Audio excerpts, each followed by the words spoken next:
अहम खबर शामिल करें। सऊदी वलीअहद मोहम्मद बिन सलमान ने पाकिस्तान में सरमायाकारी बढ़ाने की हिदायत जारी कर दी है। सऊदी तज्जियाकार फहद अल हामिद ने तस्दीक कर दी है। अरब मीडिया के मुताबिक सऊदी फंड डेवलपमेंट को पाकिस्तान के मरकजी बैंक में सऊदी डिपॉजिट बढ़ाने का भी कह दिया गया है।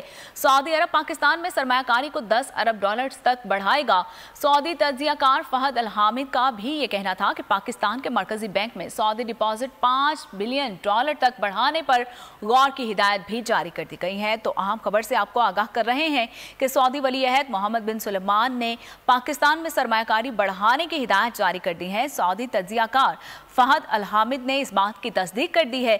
अरब मीडिया के मुताबिक सऊदी फंड्स फॉर डेवलपमेंट को पाकिस्तान के मरकजी बैंक में सऊदी डिपॉजिट बढ़ाने का भी कह दिया गया है और साथ ही साथ सऊदी अरब पाकिस्तान में सरमायाकारी को 10 अरब डॉलर तक बढ़ा देगा। सऊदी तज्जियाकार फहद अल हामिद का यह भी कहना था कि पाकिस्तान के मरकजी बैंक में सऊदी डिपॉजिट $5 बिलियन तक बढ़ाने पर गौर की हिदायत भी जारी कर दी गई है। तो आपको बताते चलें कि सऊदी वलीअहद मोहम्मद बिन सलमान ने पाकिस्तान में सरमायाकारी बढ़ाने की हिदायत जारी कर दी।